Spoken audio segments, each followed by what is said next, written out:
Ye tu sarvani karmani mayi sanyasya matparaha ananyaneva yogena mam dhyayanta upasate tejamaham samudarta mrityu samsara sagarat bhavami nachirat partha maya veshita chetasam. You want to repeat those shlokas? Ye tu sarvani karmani mahi sanyasya matparaha ananyaneva yogena mam dhyayanta upasate teshamaham samudharta mrityu samsara sagarat bhavami nachirat partha maya veshita chetasam. Ye tu sarvani karmani mayi sanyasya matparaha ananyaneva yogena mam dhyayanta upasate teshamaham samudharta mrityu samsara sagarat bhavami nachirat partha maya veshita chetasam. Ye tu sarvani karmani mayi sanyasya matparaha ananyaneva yogena mam dhyayanta upasate tejam aham samudharta mrityu samsara sagarat bhavami nachirat partha maya veshita chetasam. Ye, those who, tu, but, sarvani, or karmani, activities, mayi, unto me, sanyasya, giving up, matparaha, being attached to me, ananyena, without division, eva, certainly, yogena, by practice of such bhakti yoga, mam, upon me, dhyayantaha, meditating, upasate, worship, tesham, of them, aham, I, samudharta, the deliverer, mrityu, of death, samsara, immaterial existence, sagarat, from the oceans, bhavami, I become, na, not, chirat, after a long time, partha, O son of Pratha, magi, upon me, aveshita, fixed, chetasam, of those whose minds. Translation and purport by His Divine Grace, A.C. Bhakti Vedanta Swami Srila Prabhupada Ki.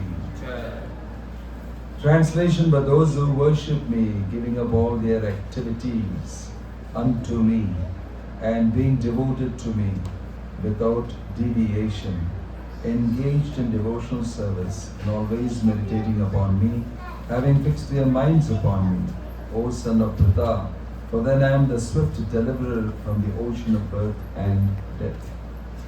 Purport: it is explicitly stated here that the devotees are very fortunate to be delivered very soon from material existence by the Lord. In pure devotional service, one comes to the realization that God is great and that the individual soul is subordinate to Him. His duty is to render service to the Lord, and if he does not, then he will render service to Maya. As stated before, the Supreme Lord can be appreciated only by devotional service. Therefore, one should be fully devoted. One should fix his mind fully on Krishna in order to achieve Him. One should work only for Krishna. It does not matter in what kind of work one engages, but that work should be done only for Krishna. That is the standard of devotional service. The devotee does not desire any achievement other than pleasing the Supreme Personality of Godhead. His life's mission is to please Krishna, and he can sacrifice everything for Krishna's satisfaction, just as Arjuna did in the battle of Kurukshetra. The process is very simple. One can devote himself in his occupation and engage at the same time in chanting Hare Krishna, Krishna Krishna, Hare Hare, Hare Rama, Rama Rama, Hare Hare. Such transcendental chanting attracts the devotee to the personality of Godhead. The Supreme Lord herein promises that without delay He will deliver a pure devotee thus engaged from the ocean of material existence. Those who are advanced in yoga practice can willfully transfer the soul to whatever planet they like by the yoga process. And others take the opportunity in various ways, but as far as the devotee is concerned, it is clearly stated here that the Lord Himself takes him. The devotee does not need to wait to become very experienced in order to transfer himself to this spiritual sky. In the Varaha Purana, this verse appears. Nayami paramam sthanam archiradim gatimatina karudaskanda maharopya yadecham anivarika. The purport of this verse is that a devotee does not need to practice Ashtanga Yoga in order to transfer his soul to the spiritual planets. The responsibility is taken by the Supreme Lord Himself. He clearly states here that He Himself becomes the deliverer. A child is completely cared for by his parents, and thus his position is secure. Similarly, a devotee does not need to endeavor to transfer himself for yoga practice to other planets. Rather, the Supreme Lord, by His great mercy, comes at once riding on His bird carrier Garuda and at once delivers a devotee from material existence. Although a man who has fallen in the ocean may struggle very hard and may be very expert in swimming, he cannot save himself. But if someone comes and picks him up from the water, then he is easily rescued. Similarly, the Lord picks up the devotee from this material existence. One simply has to practice the easy process of Krishna consciousness and fully engage himself in the devotional service. Any intelligent man should always prefer the process of devotional service to all other paths. In the Narayaniya, this is confirmed as follows. Ya vai sadhana sampatti purushartha chatushtaye kaya vina tadapnoti naro narayanashrayah. The purport of this verse is that one should not engage in the different processes of fruitive activity or cultivate knowledge for the mental speculative process. One who is devoted to the Supreme Personality can attain all the benefits derived from other yogic processes, speculation, rituals, sacrifices, charities, etc. That is the specific benediction of devotional service, simply by chanting the holy name of Krishna, Hare Krishna, Krishna Krishna, Hare Hare, Hare Rama, Rama Rama, Hare Hare. A devotee of the Lord can approach the supreme destination easily and happily, but this destination cannot be approached by any other process of religion. The conclusion of Bhagavad Gita is stated in the 18th chapter. Sarva dharman parityajya mamekam sharanam braja aham tvam sarva papebhyo mokshayishyami ma suchaya. One should give up all other processes of self-realization and simply execute devotional service in Krishna consciousness. That will enable one to reach the highest perfection of life. There is no need for one to consider the sinful actions of his past life because the Supreme Lord fully takes charge of him. Therefore, one should not futilely try to deliver himself in spiritual realization. Let everyone take shelter of the Supreme Omnipotent Godhead Krishna. That is the highest perfection of life. Om Tat Sat. Om Ajnanatimirandhasya Jnananjana Shalakaya Chakshurmilitam Yena Tasmai Shri Gurave Namaha.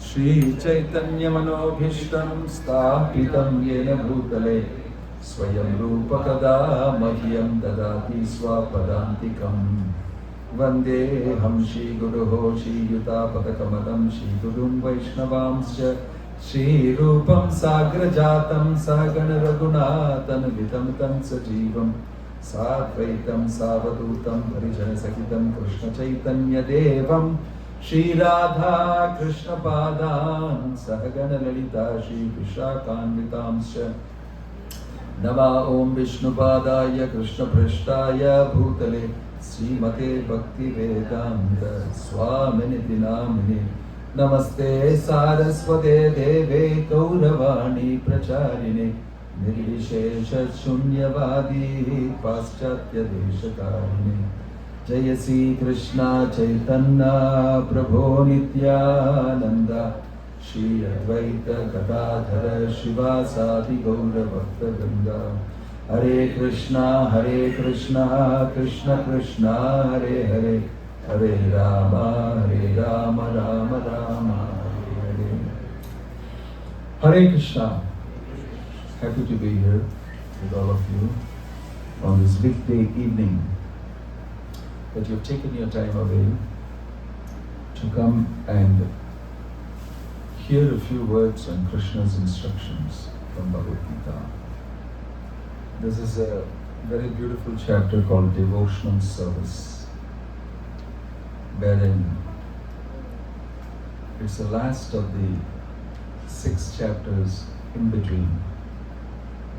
Chapters 7, 8, 9, 10, 11, 12. They all deal with Bhakti Yoga, sandwiched between the first 6 chapters and the last 6 chapters. So Krishna is here expounding the glories of Bhakti and his Bhakta. Yomat Bhakta Same Priya. He openly proclaims, such a devotee is very dear to me. He keeps saying that in many of the shlokas. Very dearly he is extolling and praising his devotee. He doesn't do that in other chapters where he's speaking Gyan, he's speaking Ashtanga Yoga, or he's speaking Karma Yoga.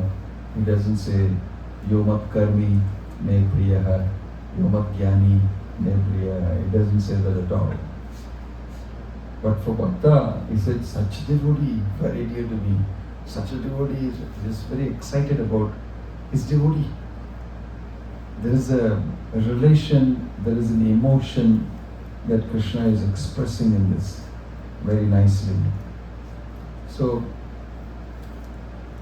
devotee, devotion is a very exotic topic. It's also a very emotional topic. It's very dear to Krishna. And in this way, a person who reads Bhagavad Gita should understand that he must try to become devoted, must become a devotee, which is the easiest process. And logically also we can see, to develop a relationship with somebody, it's easy for us to get many things that we need. In banks in India, I don't know what they have, they have a relationship manager. It just does nothing but just smile at everybody and give them compliments and give them, gifts and, say, put your money here in my pocket. I want your money here. I want to earn out of it. It's it's very nice to. I remember when I worked as a design engineer in projects, And because we're doing projects, we put up all the contracts and tenders and everything. All sorts of guys will call me up and say, how nice this, that. I was wondering why these people are so good to me. I was new in my job. And I was told that, beware, this is a bribe you to get some contract from them. I said, oh, really? They'll give you all sorts of things so that you can release the order on them. And some of them were so good to me. They'll come and meet me in my house. I don't want to meet you here. No, I just thought I'd meet you and talk to you.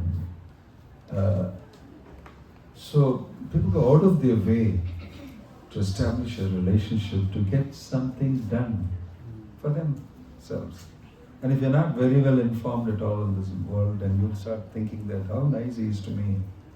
Oh, he gave me this gift and everything. He's very nice. I must give him the order because he's good. So they know that works. But most people it works. A relationship works. So Krishna is saying in the Bhagavad Gita that Karmi, Jnani, Ashtanga Yogi, they are all not really into relationship with me. They are good. They are indirectly connected and they work a lot, they endeavor a lot, and it's a lot based on their own effort and their own greatness, etc. But my devotee, he's a nobody. He doesn't really have great skill, or he's not materially greatly qualified, and he doesn't bother even if he is qualified. He is in love with me. The point is that he is in love with me, and I reciprocate with him. Actually, I am equal to everybody. Samoham sarvabhuteshu namedveshu astina priyaha. I am actually normally equal to everybody because all of them are my children. But since some of them want my attention for a relationship and they ask for me, they call for me and they start doing things for me, Mayi te teshu chapyaham. Prabhupada explained this with a nice example. He said, a father has got 5 sons. All of them he loves and tends to and looks after equally.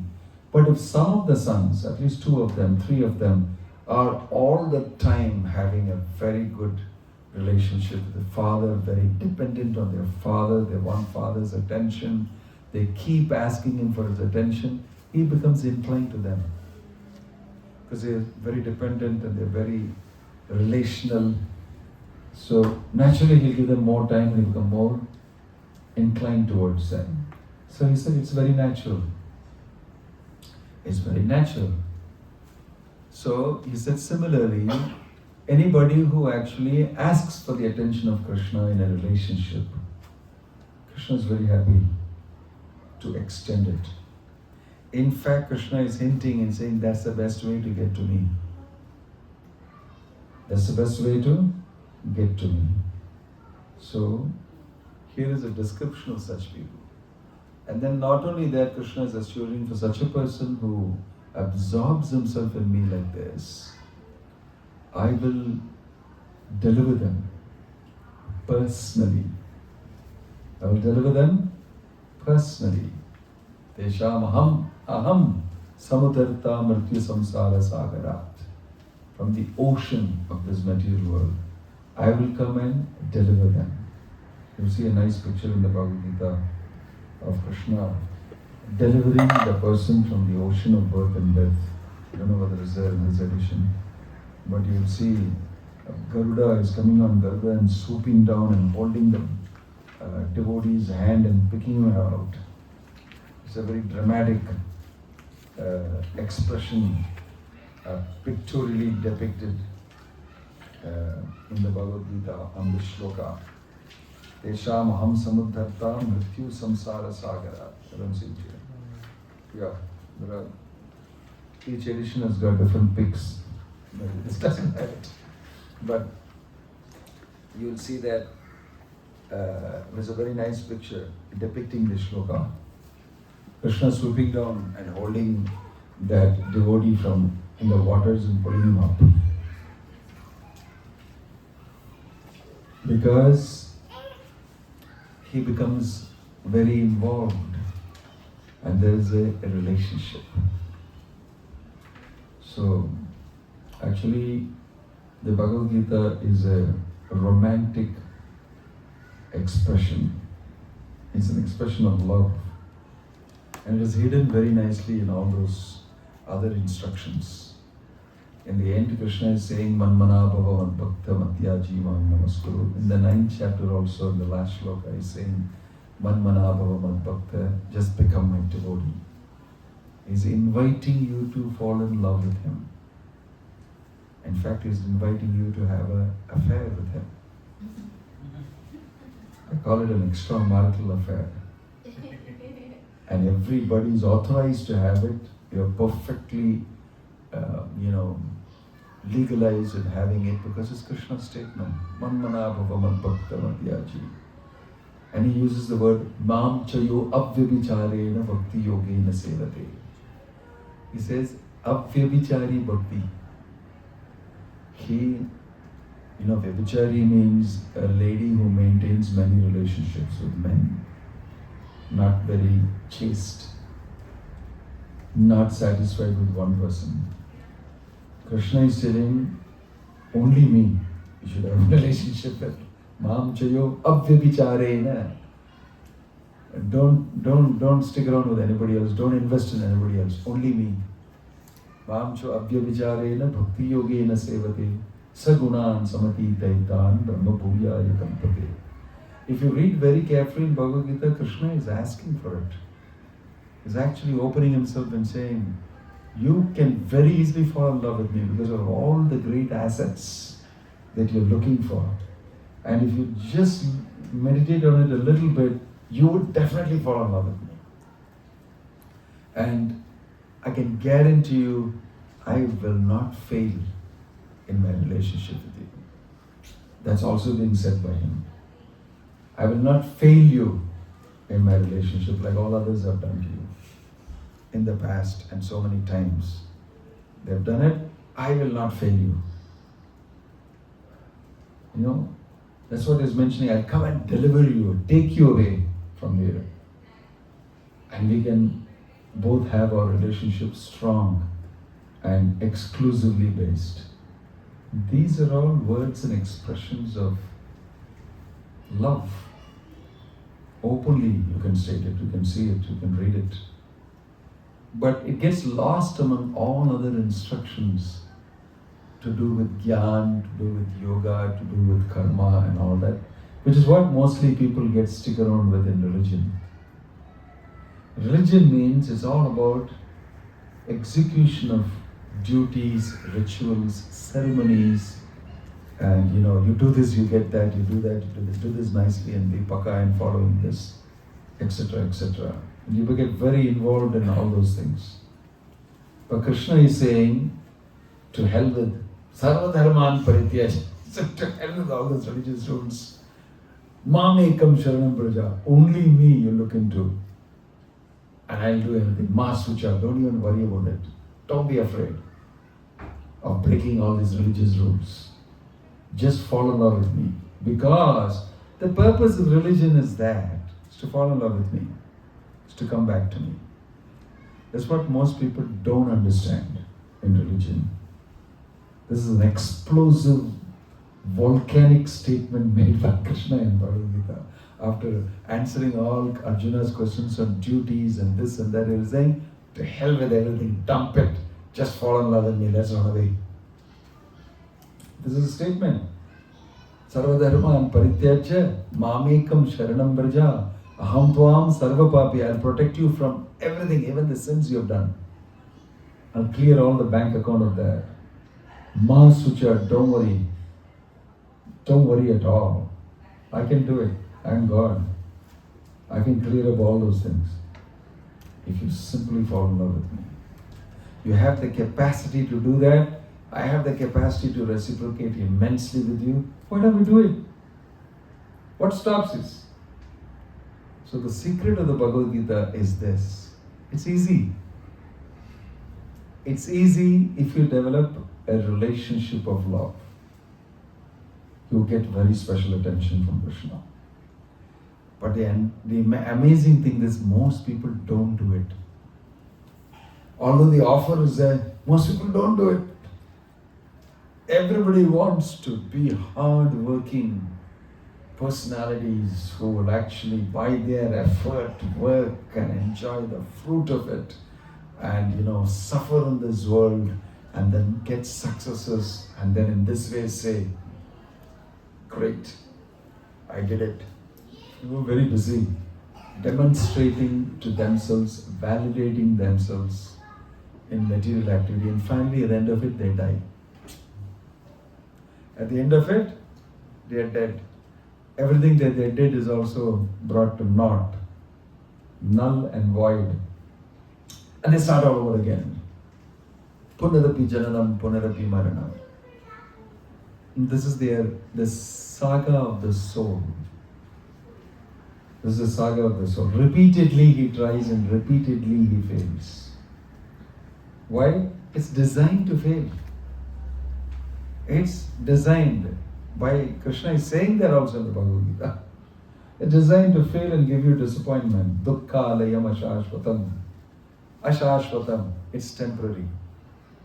That's why knowledge is very important. Sometimes you think that bhakti knowledge is not very important. No, but for most of us who have gone through the process of education and knowledge and everything, it's important for us to technically, intellectually discriminate, analyze and understand this is what it is. Finally, it boils down to something very simple, a relationship with God. So, in the process of understanding through jnana, through karma, we should come to the point of bhakti. That's the whole instruction of Bhagavad Gita. If you don't come to the point of bhakti, you miss the bus. You missed it. But somebody can be very simply attached to Krishna without all the complications of intellectual understanding and karma and all that stuff together. That's their great fortune. Very simple-minded. So you'll find many times, you'll see devotees are very simple. Some of the devotees are very simple. They're completely dependent on Krishna. And there are many things that happen to them and they don't know anything but Krishna. Very simple, totally dependent, and the Lord is fully protecting them from different types of situations in this world. And for a person who knows about bhakti, he can see that Krishna is protecting the devotee. Although he may look foolish, he may not be very experienced, he may be too simplistic, still, because of his bhakti, Krishna is protecting him, going out of his way to protect him. That you'll see so many stories, a real life story of devotees. Don't know anything. If you hear the story of Tukaram, he was a very simple village man. He just completely invested in Krishna.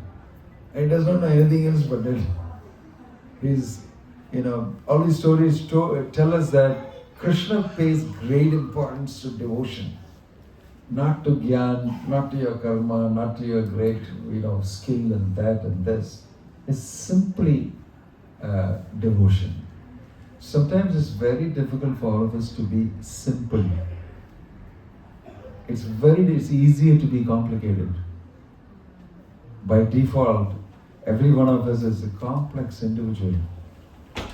We're taught and programmed to think in a complex way and suffer it.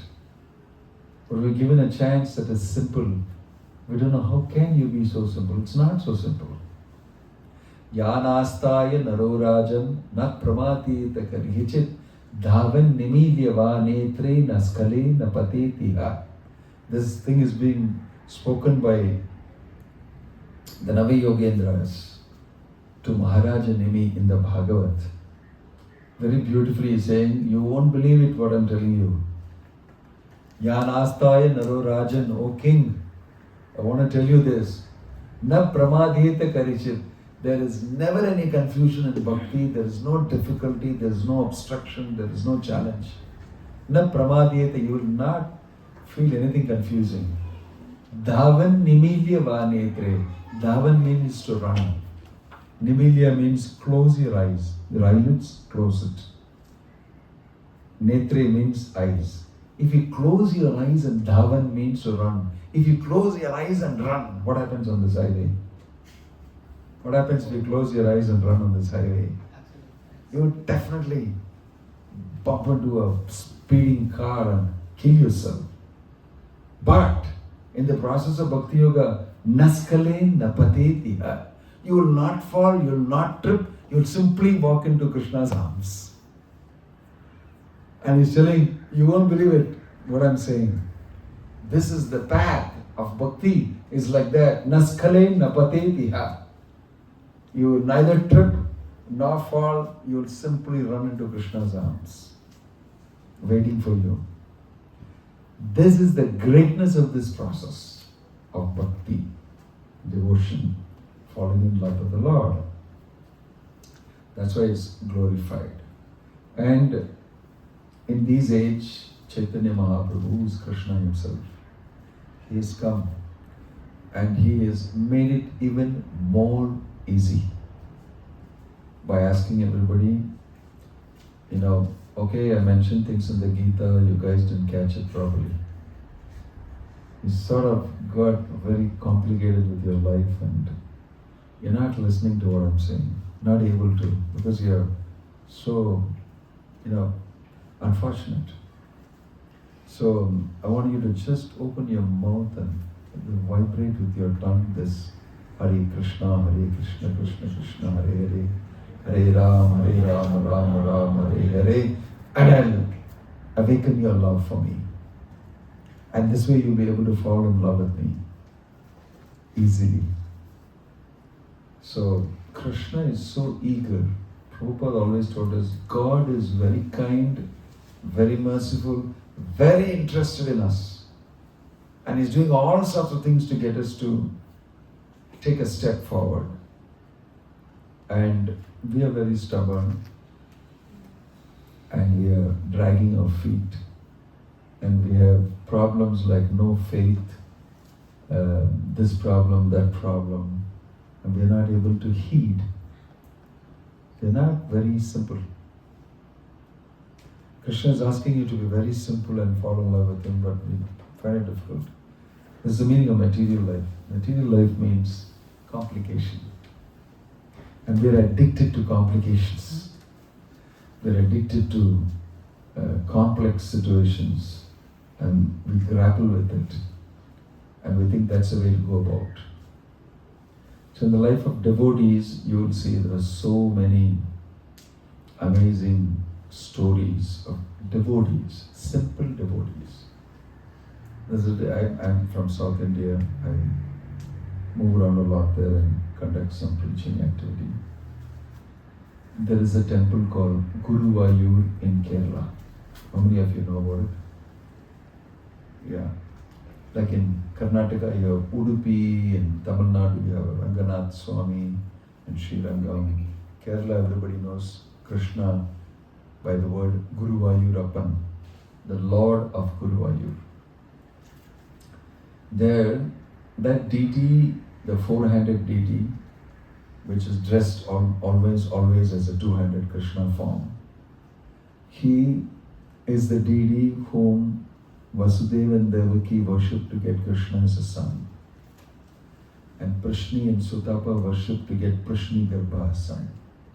Kashyapa and Aditi worship to get Vamana as a son. In 3 lifetimes, this husband and wife worshipped this deity. And that's the Purana, Sthala Purana.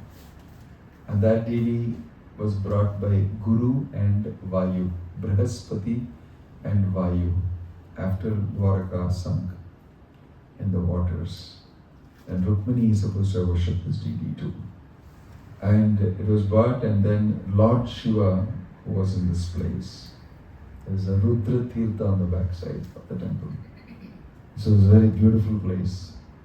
He, on the behest of both Guru and Vayu, offered this place. I am Obviously, I've chosen the best place for my meditation. The Lord has appeared here, so I'll hand over this place, and he moved aside. There's a big Lord Shiva temple, immediately very close to the famous Guruvayur temple. So the Aidiham, the local tradition there is, you must come, you must worship Krishna, and you must definitely go to Lord Shiva and thank him for giving Krishna this place. Otherwise your worship of Krishna is not complete. So everybody goes to the circle.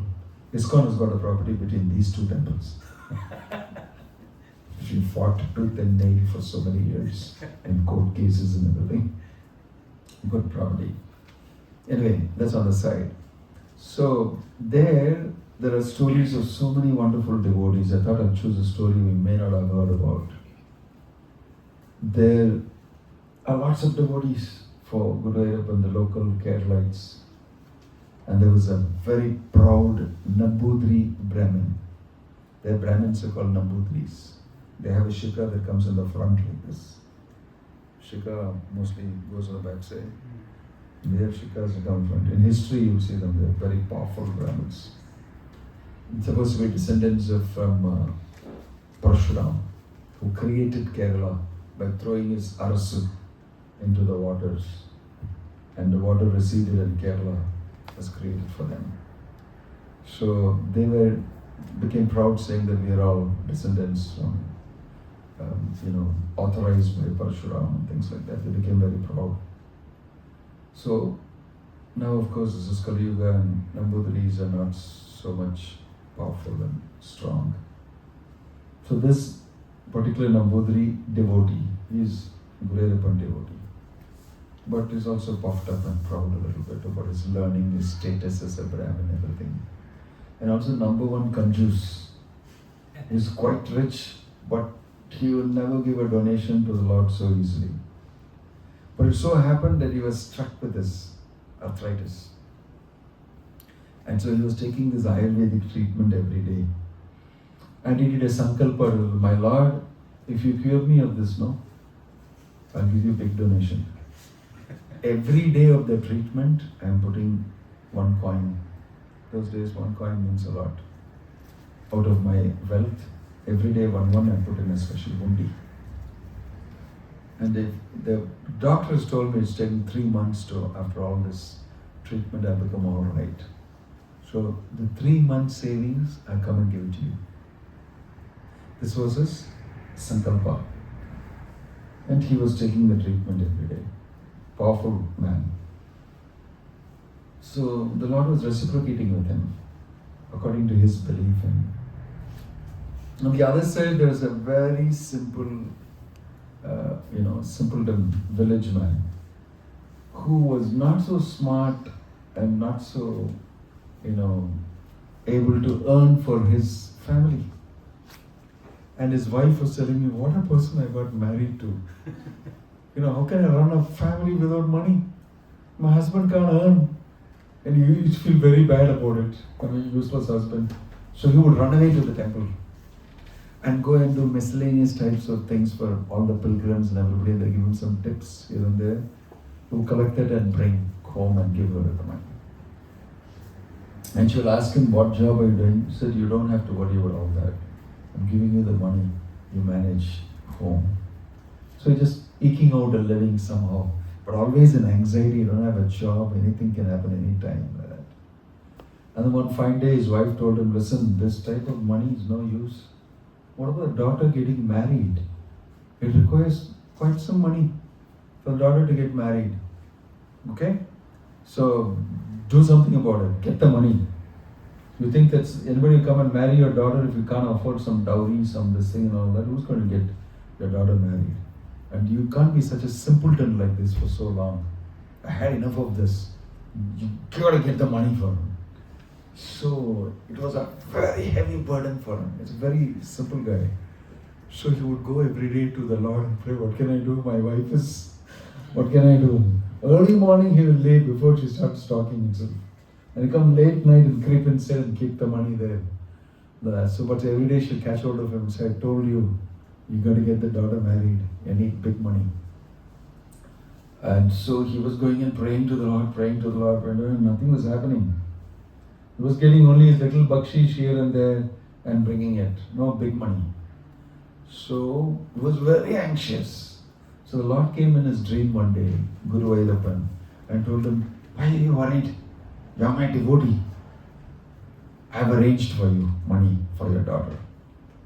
You know what? This big Nambudiri will come with his treasure.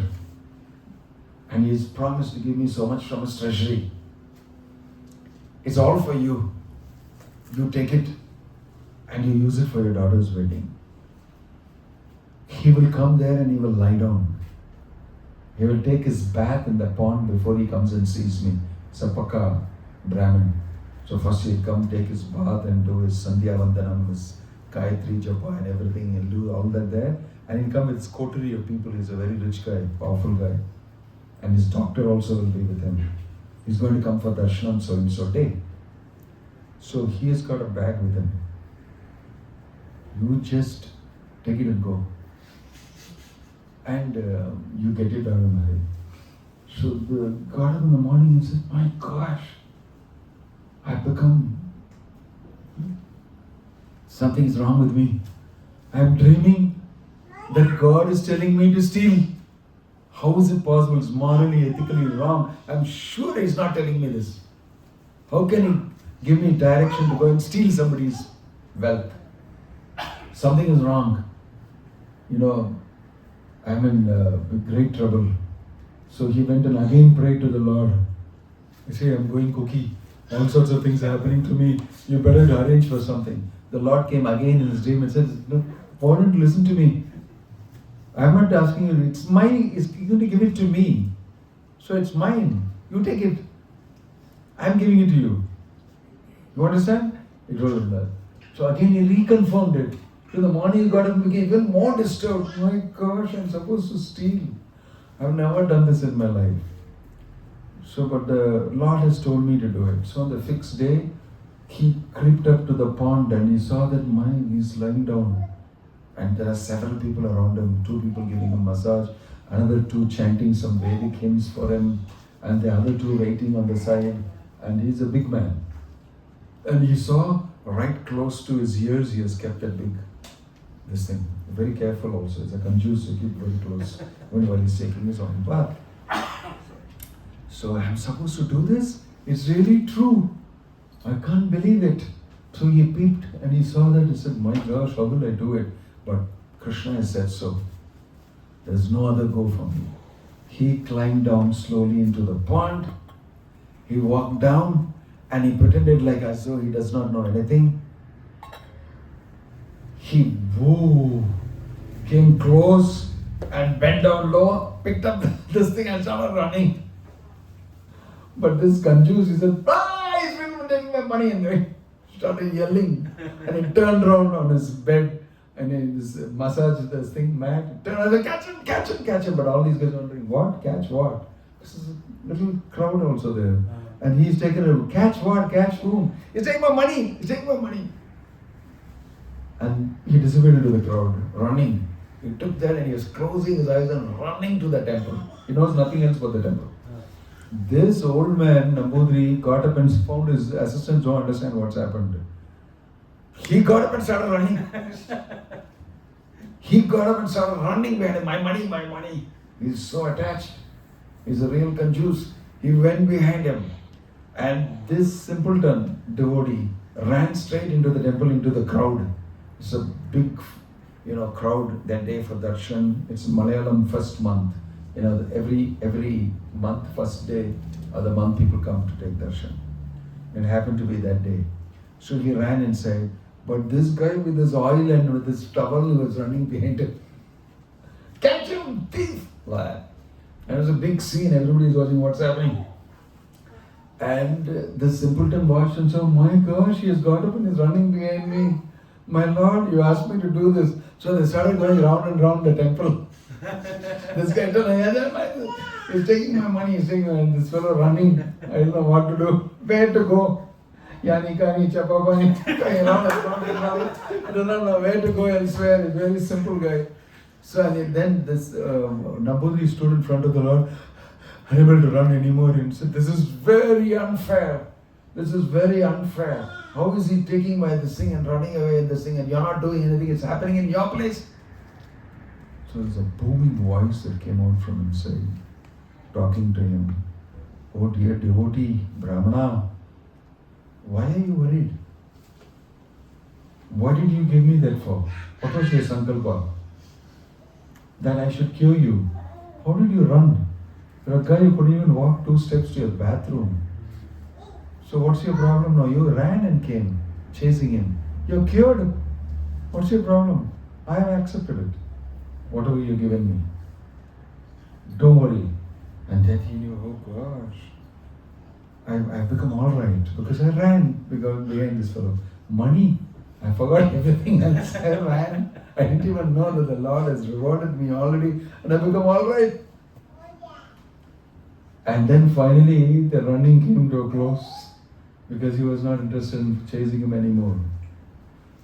And he went back to his wife and said, here is the money I told you. And his wife asked, how did you? He said, you don't have to worry about that. I'm always telling you, don't worry about it. It's the Lord who is giving it to me. And she said, I hope you've not done something wrong and people come running and our whole marriage will be spoiled. He said, no. No. It is Gurudev's Krishna's special gift to me. And they had a wonderful marriage. A simpleton. And Krishna performed an amazing leela of stealing, using him to steal the wealth. So, devotees are sometimes put into difficulty, but Krishna is saying, Masucha, don't worry, just do it. I'll protect you. I'll protect you. And this way Krishna told Arjuna also, just shoot him. Shoot Bhishma, shoot Dronacharya, whom you think your guru and all that. Shoot them. Don't worry, I'll look after it. They are supposed to die anyway. If you didn't do it, I'll get it done. Nimitta matram bhavasabhyasach. Why? Because these guys, they have committed severe offense against my devotees. And one way or the other, they are dead. So I might as well use you to do that. Since you're a great warrior, you do it, you don't worry. So Prabhupada explained that Arjuna's devotional service was very difficult for him to do. Why? Because he had to pick weapons against his relatives. And Krishna is asking, shoot your guru, Bhishma, shoot Dronacharya. And in this way, he said it was very difficult to do, but he did it. Why? Because Krishna said so. And he became victorious. He became victorious. Why? He did it as a service to Krishna. It's very difficult to do, but Krishna is saying so. He wants me to do it. Therefore, I'm going to do it. Why? I love him. He is my protector. He is my friend. Bhaktosi me sakacheti rahasyam hi etaduttamam. He revealed the whole Bhagavad Gita to me. He counseled me so wonderfully. And I have full faith in him. And in this way he did it. So Bhaktivedanta Swami Prabhupada is one such devotee.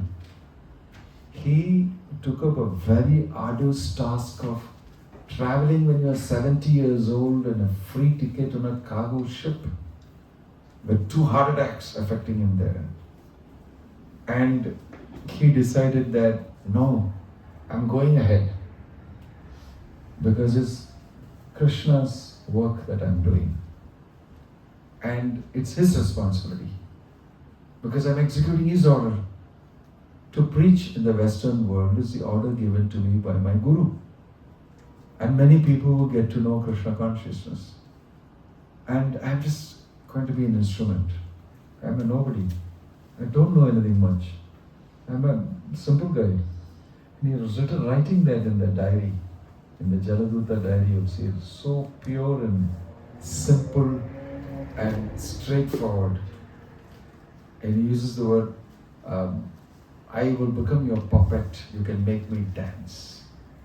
I'll dance the way you want me to. I don't know anything. I just know I have faith in your holy name. I have faith in you. And I don't know these people in this world, in America. They're full of tamagun and rajogun. It's not my place at all. Strange place. It's going to be very difficult. But since you want me to do it, I'm willing to act as an instrument. This was his mood even before he came here. And this was the mood even to the end, right up to the end. A pure devotee, just depending on Krishna. I am your instrument. So that's why Krishna is very pleased with this devotee, because of the attitude of service in love. Why shouldn't I do it? Because you want this done, I should do it. It may be my relative, it may be my this, it may be my that. It doesn't matter. What matters is I should please you. Prabhupada is saying in the purport here, pleasing Krishna. Because why? I love you and you love me, and I should do something to please you. It may be difficult for me, but I'm going to do that. Because your love for me is of great value for me. It's of greater value than the relationship I have with others. So in this way, Arjuna's service was very difficult service, Prabhupada said. But then he did it because of Krishna's advice and love for Krishna. So a devotee, when he has love for Krishna, he can move mountains. Bhakti Swami Prabhupada, he did that. He was a very simple person, very dutiful, nice grihastha, a good businessman, earning for his, simple, not very super duper sophisticated and rich or nothing. Just a simple man. And he achieved something very great. And he remained after that also very simple, small person. He didn't, put himself up as a great person or something. He accomplished something very huge. Marketed the holy name all over the world, marketed the Bhagavad Gita, most difficult things to market himself. He did it. And then he was very humble, even after doing that. He was passed away very normally. So, we can know from these great personalities. A simple devotee explained in Guru Ayur, I'm speaking about Bhaktivedanta Swami Prabhupada, whom we immediately know his accomplishments, but he made no bones about it. He just didn't talk about it much. And then they asked in the future, how will it be? He said, people will talk about me. In fact, I've become very famous. But it's not that you're going to enjoy that name and fame.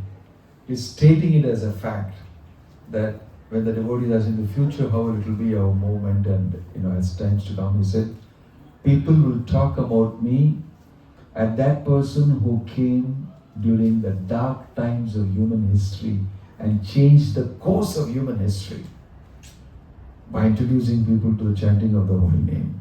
People will talk about me. He said that. And he didn't say it like, I'm a very famous guy, you know who I am or something like that. He's stating a fact that they'll talk about me. Why? I'm an ambassador of Krishna. I just did what he asked me to do and it's become successful because it's because of Krishna. Right? And they're going to talk about me as the ambassador of Krishna. There's no special, I'm a great guy type of emotion. Nothing like that. Nothing like that at all.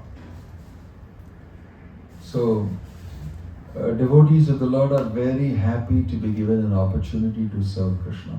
That is their happiness. Tell me what I can do for you to please you. And I've been ready to do it. I want to do it. I want to do something for you. That is the mood of service. The mood of service, pure mood of service, is because of love for the Lord. Because of love for the Lord. We are all doing service because we are told to do. It's called sadhana. If nobody tells us, we may not very well do it. We are quite okay if we don't do it also. It's not that we are in great love with Krishna. So that's why it's called sadhana.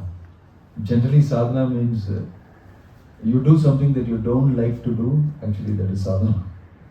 I'm very happy about doing it. But then, okay, it's good for me, and one day I'll develop love for Krishna, it seems. So therefore, I'm ready to do it. But people like Prabhupada, devotees like Prabhupada are doing it out of love for Krishna. Traveling the seas and going to a foreign land and telling them about Krishna and telling them about Bhagavad Gita, out of love for Krishna and out of compassion for everybody. These are very high-level, sophisticated spiritual emotions because of love for the Supreme Lord. So, these are examples of devotees, of great devotees, remaining very humble. Sanatana Goswami and Rupa Goswami, they were so exalted devotees, but they were very humble. They were so humble that the Lord told them, stop it, because it's hurting me. Your humility is hurting me. Dhainya chada tumi, tumhare dhainya fate mora mana. What a thing to say. God is saying this to his devotee.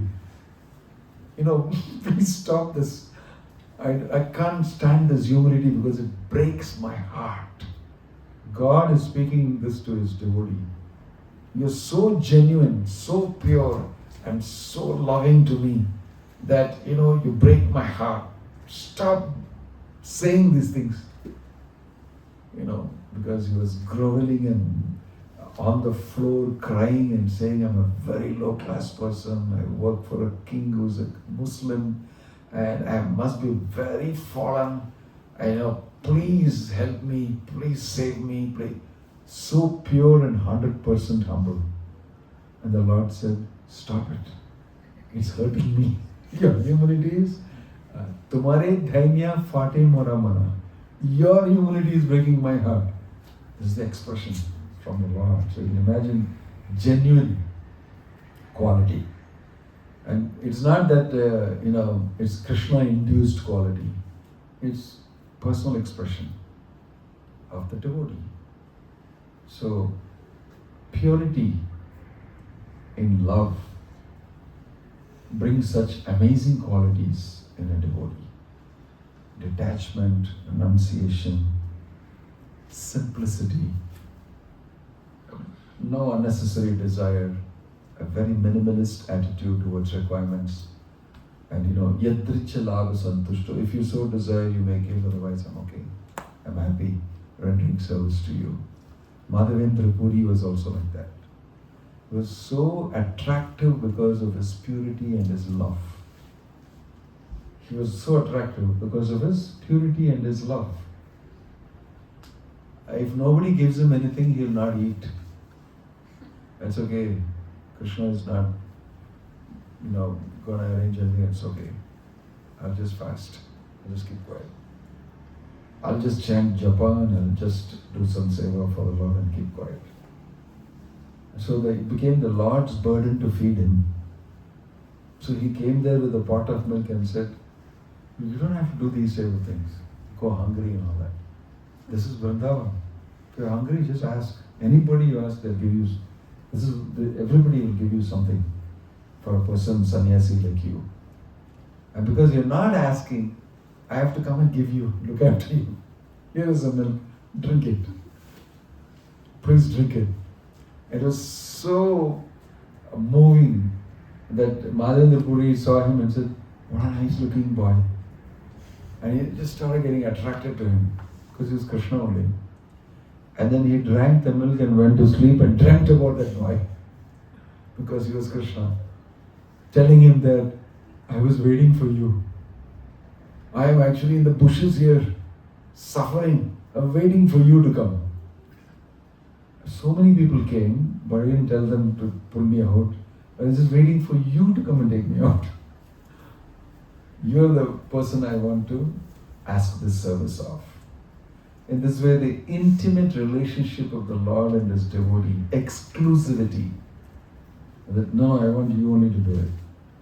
And the Lord from Madhavendra Puri stole kheer, that nice sweet preparation of milk. Madhavendra Puri looked at it and said, I want to do the same dish. If I get a little bit, I know how to prepare it.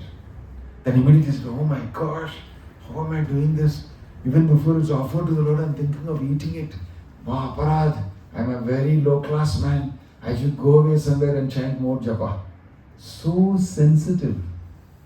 I mean, we guys will not feel anything bad. So what, yeah? So de do na or do I just, what is wrong? It's prasadam, I want to eat. You want some money, I'll give you. Give me all that whole plate. I'm going to eat it up. In the name of prasadam, I got a license to eat it. I'm going to eat it up. There's completely different thinking. Madhavendra Puri was very ashamed of himself. He went and sat somewhere and was feeling bad. And the Lord said, you don't have to feel bad. You felt you want to eat it, I want to give it to you. Because this is my chance to serve you. I want to give you what you want. So he did the very dangerous job of stealing the offering. The deity quietly put his hand and stone, put on the pot on the backside and went back and played his flute. It's very amazing. And mechanical pujari, he didn't even bother, one is missing. We also do mechanical chanting, mechanical deity worship. Kiva Jaya, Jaya. Because it's time up, I gotta go. He was one of those mechanical, this thing, nice devotee, but the Lord stole.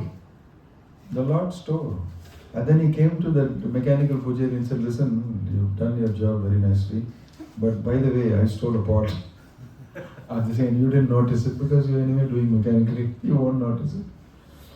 Come up now in the night and take that pot and go and deliver it to Madhavendra Puri because he wants to eat it. My devotee wants to taste it. So he became very surprised. All these years I've been giving you, this kheer. Never once you gave me like this. Because anyway I was owning it, possessing it, and I could eat it and I could sell it and make money and everything. And so it didn't matter. But for him you stole. Very special he must have been. So he came to his senses and he then went behind and said, oh gosh, there is a pot behind. He was stunned. And he watched the Lord. He said, you stole it for him? Oh, you spoiled your name so badly for the sake of your devotee. He went to the marketplace and he was ecstatic, holding that pot and saying, what an amazing thing my deity has done. He has stolen. And he searched out for Maharendra Puri. And he shouted and yelled in the streets and said, who is that person for whom the Lord has stolen? And found Maharendra Puri and gave it to him. And Maharendra Puri went into deep emotions. My gosh, the Lord has stolen for my sake. Why did I do this? But at the same time, I was in great ecstasy. Personally stolen by him for me. It's exclusively for you. It was given to him. It's mentioned that he ate it very carefully, licked every bit of it, broke the pot into small pieces, and every day ate a bit of the pot. Why? It's been held by the Lord with his lotus hands for me. He was in ecstasy. These are all the relationships of devotees with the Lord and the Lord's actions for his devotees. So that's why Bhakti is very sweet.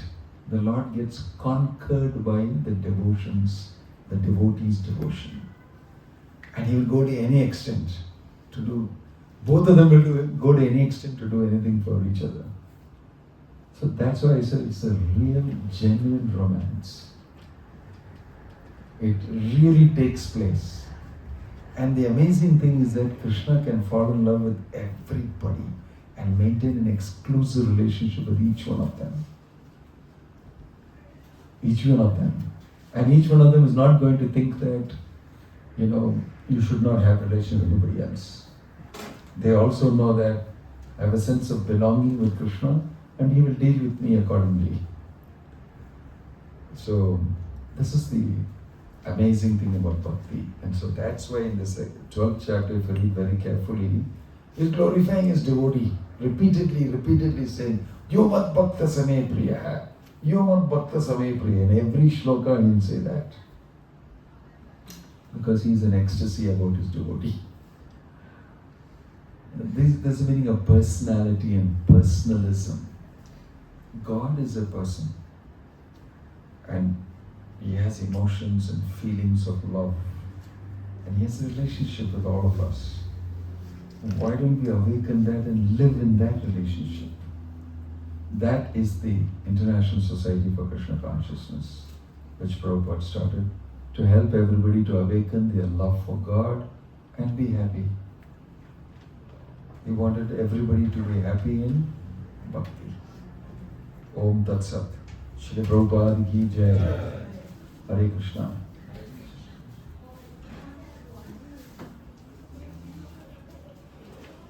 Any question or comment you'd like to make?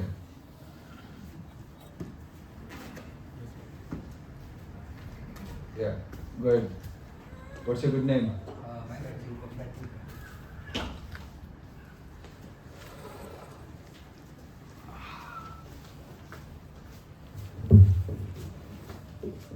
What's your name? Rupa. Go ahead.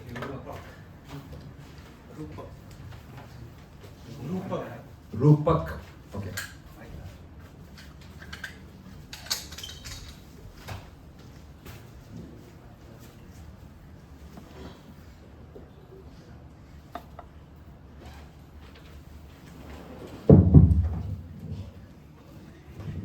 Thank you so much, Maharaj, for the wonderful class. I have a very simple question. So the pastime that you explained about Nambutri Brahmin and the other person, what is where exactly do we find it? It's there in the temple and the history of the temple, and everybody there will give you so many stories. Every place you go to, there are compilations of the stories also in books in the local language. Plus, people in that area will, from ages, they've been getting these stories and speaking to them. Hare Krishna Maharaj, thank you so much for the wonderful class. Maharaj, during the class you mentioned that how practicing bhakti is actually a very simple process. It is about developing the relationship. But at the same time we see that we have multiple rules that we are supposed to follow when we are doing some limbs of bhakti like deity worship or when we are cooking, because we have to maintain certain level of purity, which sometimes makes it look a little bit complicated, and that may lead to the mechanical aspect of worship. So how do we understand this? Like, how do we understand the rules to be an enabler for bhakti and not a restriction or forcing us to become mechanical in our practice? Yeah, nice question. Two comments that I have to make is, don't demand that it should be more simpler than it has already been made by the Lord. Because you should understand, Krishna Bhakti is very rare. Vidura is telling Yudhishthira in the Bhagavatam that Muktir dadati karhichit nasma bhakti yogam. Oh Yudhishthira, you Pandavas are so fortunate that Krishna is staying in your place and is your agent, is your messenger, is your brother's charioteer, and he carried on your errands for you. You don't know, it's not an ordinary thing. It's easy to get liberation from Krishna. Mukti dadati, he will very easily give you liberation. Nasma bhakti yogam, but he will not give you devotion so easily. Unless he really tries it out and says you're really, actually purely interested. You won't risk it. So bhakti is very valuable. That you must understand. So don't make it too simple getting it. It's already been made simple. A very difficult commodity has been made quite simple. Having said that, the second comment is that why there are rules and regulations if bhakti is so simple? Because you are not simple. That's the problem. You are not so simple. You think you know. You have 101 questions. Why, what, when, how? Why did Krishna say this in Bhagavad Gita? So you have to unwind all those knots. Therefore, there is a system for doing that. That rules and regulations. Because you're a sadhaka, you're an aspirant, and you're learning and you're unwinding slowly. By following these rules and regulations, you discipline yourself to dedicate yourself to Krishna. First, that. So in the process, that's why you can say we're practicing it like a religion. In the initial stages, Bhakti is like a religion for us. Rules, regulations, don'ts, do's and all that. So it's religion. After you have actually been able to develop love of Krishna to quite some extent, then many times you may not want to follow the rules. Why? Because you feel it's a waste of time, it takes me away from meditation on Krishna. Like Bilbil Mangal Thakur's shloka, there it says, Sandhya Vandanam Bhadramastu. You know, chanting Gayatri for a Brahmana in the Sandhi, at this time, in the morning Sandhi, is a mandatory thing. So you're telling, Bhadramastu means, I salute you, Tata bye bye. I will not do this anymore. I will not be chanting the Sandhya Vandanam and all that, Gayatri and all, not be chanting. And excuse me, my ancestors and all that, don't think bad about me. I'll not be doing all those rites that I'm supposed to do, all the karma and everything. Don't think bad about me. And then the social situation and circumstances and the varnashrama duties, all of you please don't think bad about me because I'm not able to do that. Why? Because whenever I sit now, I cannot but remember that descendant of the Yadu dynasty. I'm summarizing the shloka. Krishna and his beautiful form. And I just feel I don't want to do anything else. Whatever is supposed to come out of it, let me hit it on my head, I don't mind. But I can't do it. I have no attraction for all that. Why? Because he has already fallen in love so much that he feels that any punishment that comes out of it, I'll take it. I don't mind. I want to indulge in Krishna, Bhakti. But that stage has not come. Right? In between that stage and your sadhana is something called liberation, mukti. Right? So Prabhupada say in the Bhagavad Gita, Krishna is saying, you will go beyond mukti. Brahma bhuta prasannatma nasochati nakamshati samasarveshu bhuteshu mad bhaktim labate param. You will get bhakti from me after the mukti. It's a greater quality than mukti. So in the process of getting bhakti, you will also get mukti as a side, special gift for you. Because you want to be a devotee. Bhakti comes automatically on the side as a byproduct. You get it? So there's a whole process, Adav, Shraddha, Tata Sadhu, Sangha, Tapasana, Kriya, Anurtana, everything like that. So a devotee gradually goes through that sadhana and awakens his love for Krishna. Pradur Bhave Bhavet Kramat. Kramena means gradually it happens. So we have to go through that. We have sadhakas. But there's promise of gold at the end of the tunnel, light at the end of the tunnel. So we will do it. Yeah. Your name? Rishi. Thank you so much. Maharaj, thank you for the wonderful class. In fact, when you said in the class that devotees have to be very simple, immediately I was thinking about Sant Tukaram only.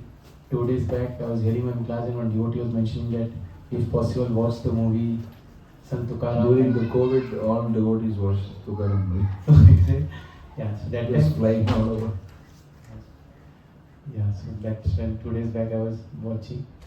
And when I was watching the movie, I was just reflecting that how can someone be so simple? And Maharaj, with that I have a question that when you mentioned about a simple person, when his wife was asking him to go and earn, and Sant Tukaram case also was like that. when his wife was telling him to get some leaving for the kids and all. But he was so much dependent on Krishna. I mean, Krishna provided also, but he never explicitly asked or even thought that Krishna will provide. We see that extreme, and then we see other extreme where Krishna asked Arjuna to do your duty. So I was just thinking that in between the two, I mean, how to understand what is the... Our disease is that we're always trying to get a formula out of all this. The math, you do the math every time. How is it? Krishna is unique, is very sophisticated.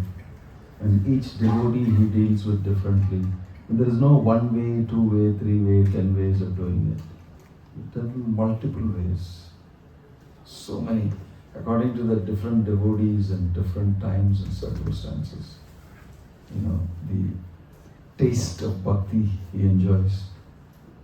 And sometimes the devotee is in misery and he is enjoying the devotional things coming out of misery, which is more tasty for him. So he's keeping him in that situation. Like that, so many things you hear. Krishna is not a, monotonous, monochromatic person like we see, in all the places. And he's dynamic. And that's why it's called Rasa Raj. We can deal with all sorts of people in relationships that each one of them is unique. That's the meaning of God. We can't maintain 2.5 relationships together properly throughout our life. Struggle with it so much. That's why we know who is God. We maintain relationships with His devotees. And some of those relationships are controversial also. The gopis have controversial relationships. They fight with each other. Krishna gets involved in that. But the rasa exists. So we are talking about the Supreme Lord, personality of God, not just another person. So affairs with Krishna are, he also provides the necessary Shakti, the variety, the facilities, everything for that to happen. And so that in that is, the rasa of bhakti. Bhakti rasa is happening in that. Like Tukaram, you will find extreme, the devotee called, what is his name? Korakumbha. He will mash up his own child. He's a potter. But all Vittala, he's Vittala devotee. You not heard about him? Yeah, very famous story. I just recently got a clip of young kids enacting their drama. It was so emotional that everyone in the audience is crying. What is the name again? Kora Kumbha is what I remember from a young age. I remember seeing a movie. I seen this movie when I was very young. In Telugu film industry, they made this. The black and white movie of Korakumbha is a potter. He mashes clay with his legs. And in that time he will keep saying Vittala, Vittala, Vittala, Vittala, Panduranga, and do kirtan and mash with this. So every time he's doing this. And his wife is complaining that, you didn't do that, you just, you think just being a potter is enough or something like that. He's also a devotee. And he's worshipping a deity of Vittala, standing like this. I'm just giving you a short version of it. And she will, give birth to a kid, a very cute looking, nice kid. And Korakumbha also loves the kid very much. And he will say it's a gift of Vittala. And one fine day she will tell him, how will I do this and that to really look after the kid. Do something properly, just, don't keep on doing kirtan all the time. Spend some time with me, with the family, do your family duties and all that. She'll tell, look after the kid. And he'll say, yeah, don't worry. And he will go into his rapture, doing kirtan and suddenly Vittala, Vittala, Vittala, and pounding this kid will come out of the, cradle and start crawling to Papa like that, asking for the attention of the father. And the mother has gone on an errand. She said, I'll come back soon. He will not see the kid. He'll pound the kid. He'll pound the kid along with the clay. He'll mash up the kid, the tender small kid. without knowing he's doing it. Without knowing he's doing it. And the wife will come after some time and see, he's calling the kid, where is the kid? Where is it? What did you do? Then she's looking at blood. It's still going on and he's doing this. Vittala, Panda is completely lost in a trance. She'll completely blow up. And said, to hell with your Vittala. My kid is gone. Like this. And she'll scream and yell and cry. And he'll come to his consciousness, I have done this. Can you imagine how he felt? My gosh, I killed my own kid. And she will say, you know what I'll do? That TT of yours, I should go to, she's a mother and a kid. It's a very high level of emotional, this thing happens there. And then the Lord will appear. Kid will come back. Kid will come because she said that this thing, he will say, no, don't do anything to my TT. And she said, why will you do this to my child? And he said, no, it's all the Lord's this thing. He said, you're a mad fellow. I don't want a husband like you. You killed my kid and still you don't regret. You're still saying Vittala, Vittala. And that time, the Lord will come and say, glorious is my devotee. And he bring back the kid for the wife. And the wife will, become a devotee. Full, my gosh, it's your Leela. Like that. Very moving. I just give you this an instance that the Lord wants in his rasa, he can do anything he wants. He's God. He can take the kid and give back the kid because he wants to enjoy Bhakti rasa. Enjoyed the Bhakti rasa of Gaurakumbha. Gaurakumbha, after killing the kid, he's saying, don't do anything to my DD. It doesn't matter. My Bhakti is important. So, there are moral, ethical views of this. So, no, most people don't talk about the story. I cannot explain this properly. I don't want to talk about this. People will misunderstand it. Your Bhakti guys are real fanatic idiots who kill the kid and you'll say Bhakti, Bhakti. So most people don't talk about the story much. But to this extent, Krishna. Then you have in Andhra, you have that Bhadrachala Ramadas story. It's an amazing story. The Lord will imprison him because in that difficulty he'll write amazing poems and songs. And he keep enjoying him and keeping him in the prison. So that he keeps writing songs. So what to speak of,